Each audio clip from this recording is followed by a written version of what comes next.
21 ঘন্টার আলোচনা। গত 47 বছরে এত উঁচু পর্যায়ে বৈঠক আর হয়নি। চুক্তির কলম তোলার মতো অবস্থা। তারপর একটা ফোন এলো আর সব শেষ। ইসলামাবাদে যুক্তরাষ্ট্র ও ইরানের শান্তি আলোচনা যেভাবে ভেস্তে গেল তা নিয়ে এখন প্রশ্ন উঠছে সারা দুনিয়ায়। আর সেই ব্যর্থতার জের ধরে যুক্তরাষ্ট্র এখন ইরানের সব বন্দর অবরোধ করতে নেমেছে। মিত্রদের পিছিয়ে যাওয়া, কূটনীতির টেবিল ভাঙা, একটার পর একটা ঘটনায় এই যুদ্ধ এখন এক নতুন মোড়ে এসে দাঁড়িয়েছে।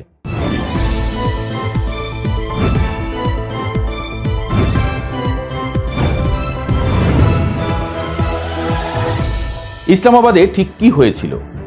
পাকিস্তানের মধ্যস্থতায় গত শনিবার ইসলামাবাদে বৈঠকে বসেছিলেন তেহরান এবং ওয়াশিংটনের প্রতিনিধিরা। মার্কিন প্রতিনিধি দলের নেতৃত্ব দিয়েছেন ভাইস প্রেসিডেন্ট জেডি ভ্যান্স। যুদ্ধ শুরুর পর দুই দেশের মধ্যে এটাই ছিল সবচেয়ে বড় এবং সবচেয়ে আশাবাদী কূটনৈতিক উদ্যোগ। দুই পক্ষই এসেছিল কিছু একটা করার সদিচ্ছা নিয়ে। অন্তত ইরানের দাবি সেটাই।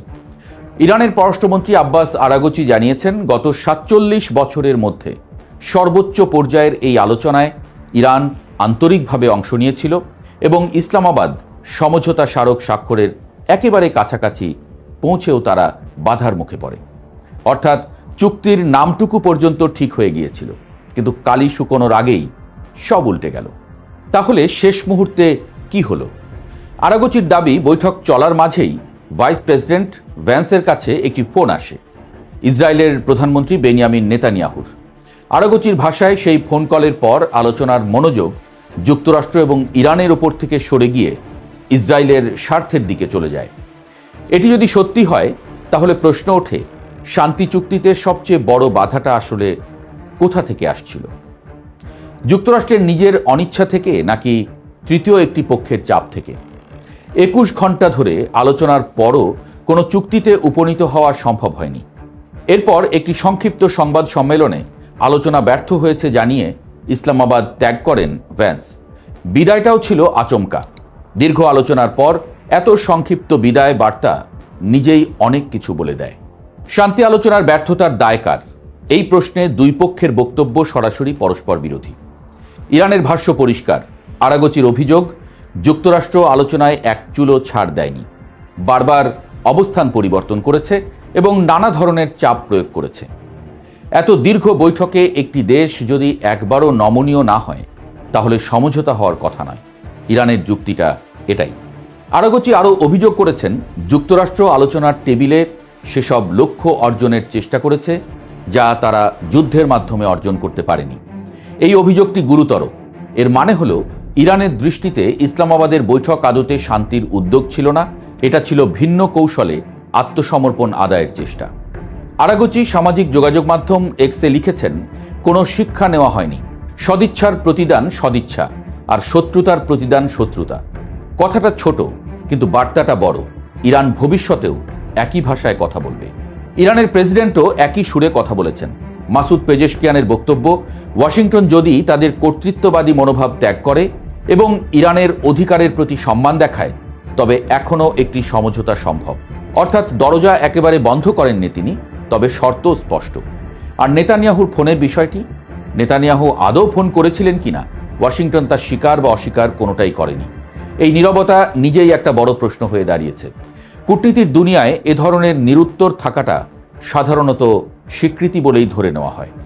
আলোচনা ভেস্তে যাওয়ার পর যুক্তরাষ্ট্র বসে থাকেনি। কূটনৈতিক টেবিল ছেড়ে সরাসরি সামরিক চাপে ফিরে গেছে ওয়াশিংটন।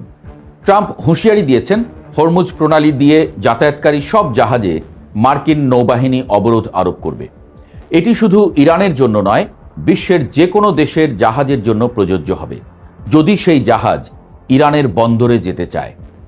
মার্কিন সেন্ট্রাল কমান্ড জানিয়েছে, সোমবার সকাল থেকে ইরানের সব বন্দরে এই অবরোধ কার্যকর হবে। তবে অন্যান্য দেশের বন্দরগুলোর মধ্যে চলাচলকারী জাহাজগুলোকে হরমুজ প্রণালী ব্যবহার করতে দেওয়া হবে। হরমুজ প্রণালী বিশ্বের জ্বালানি বাণিজ্যের সবচেয়ে গুরুত্বপূর্ণ জলপথগুলোর একটি। বিশ্বের মোট তেল রপ্তানির প্রায় 1/5 এই পথ দিয়ে যায়। ইরান যদি এই প্রণালী আগে বন্ধ করে বৈশ্বিক জ্বালানি বাজারকে ধাক্কা দিয়ে থাকে তাহলে এবার যুক্তরাষ্ট্রের অবরোধও ওই একই বাজারে নতুন অনিশ্চয়তা তৈরি করছে। যুদ্ধের আঁচ এভাবেই পেট্রোলের পাম্প থেকে শুরু করে সাধারণ মানুষের রান্নাঘর পর্যন্ত পৌঁছায়। ইরান অবশ্য এই চাপকে তোয়াক্কা করছে না। পার্লামেন্টের স্পিকার গালিবাফ বলেছেন, এই অবরোধ ইরানের উপর কোনো প্রভাব ফেলবে না এবং আলোচনার সময় তেহরান বেশ কিছু ইতিবাচক প্রস্তাব দিয়েছিল, যা আলোচনাকে এগিয়ে নিতে সহায়তা করেছে। গালিবাফ ট্রাম্পকে সতর্ক করে বলেছেন, আপনারা যদি যুদ্ধ চান আমরা যুদ্ধ করব, আর যদি যুক্তির পথে আসেন আমরা যুক্তিতেই সাড়া দেব। এই কথায় হুমকি আছে, আবার আলোচনার দরজাও একটুখানি খোলা রেখেছেন তিনি। অবরোধের ঘোষণায় যুক্তরাষ্ট্রের পাশে থাকার কথা ছিল মিত্রদের, কিন্তু ঘনিষ্ঠতম মিত্র যুক্তরাজ্যও এবার সরে গেল। হরমুজ প্রণালীতে ইরানি বন্দর অবরোধ কার্যকর করতে যুক্তরাষ্ট্রের সামরিক বাহিনীর পদক্ষেপে যুক্তরাজ্য অংশ নেবে না বলে দেশটির সরকারের এক মুখপাত্র জানিয়েছেন। ব্রিটিশ নৌবাহিনীর জাহাজ ও সেনা এই অবরোধে ব্যবহৃত হবে না। তবে যুক্তরাজ্য পুরোপুরি হাত গুটিয়ে নিচ্ছে না। অঞ্চলটিতে ব্রিটিশ মাইন অপসারণকারী ইউনিটের তৎপরতা ও ড্রোন বিরোধী কার্যক্রম অব্যাহত থাকবে বলে জানিয়েছেন মুখপাত্র। অর্থাৎ সম্পর্ক পুরোপুরি ছেদ নয়, একটি সুচিন্তিত দূরত্ব বজায় রাখছে লন্ডন। যুক্তরাজ্যের এই অবস্থানের পেছনে একটি বাস্তব হিসাব আছে। মুখপাত্র জানিয়েছেন, নৌ চলাচলের স্বাধীনতা ও হরমুজ প্রণালী খোলা রাখার নীতি বৈশ্বিক অর্থনীতি সহ যুক্তরাজ্যের মানুষের জীবনযাত্রার ব্যয় নিয়ন্ত্রণের জন্য অত্যন্ত জরুরি। সহজ কথায়, প্রণালী বন্ধ থাকলে ব্রিটিশ জনগণের পকেটেও টান পড়বে। সেই চাপ সামলানো লন্ডনের পক্ষে কঠিন। এর আগে ফ্রান্সও জানিয়ে দিয়েছিল, হরমুজের অভিযান পরিচালনার জন্য ন্যাটোকে ব্যবহার করা সম্ভব নয় এবং এটা আন্তর্জাতিক আইনের লঙ্ঘন হবে। এক এক করে সব মিত্ররা সরে যাওয়া ট্রাম্পের জন্য কূটনৈতিকভাবে একটা বড় ধাক্কা। যুদ্ধ করতে চাইলে কাঁধে কাঁধ মেলানো সঙ্গী দরকার হয়, সেটা ক্রমশ কমে আসছে। ইসলামাবাদের আলোচনা ব্যর্থ হওয়া এবং নতুন করে অবরোধ ঘোষণা, এই দুটি ঘটনা একসঙ্গে দেখলে স্পষ্ট কূটনৈতিক সমাধান আপাতত আরও দূরে সরে গেছে। ইসলামাবাদের শান্তি আলোচনা ব্যর্থ হওয়া যুক্তরাষ্ট্র ও ইরানের মধ্যে চলমান 2 সপ্তাহের যুদ্ধবিরতিকেও চাপে ফেলেছে। যুদ্ধবিরতি মানেই চুক্তির পথে যাওয়া, কিন্তু চুক্তি না হলে যুদ্ধবিরতিও টেকে না। সেই চক্রেই আটকে আছে পরিস্থিতি। এই চাপের মাঝেও ইরান পেছনে হাঁটেনি। ইরানের অবস্থান হলো আলোচনায় রাজি, তবে নতি স্বীকার করতে নয়। যুক্তরাষ্ট্রের অবস্থান হলো চাপ বাড়াতে রাজি, তবে ছাড় দিতে নয়।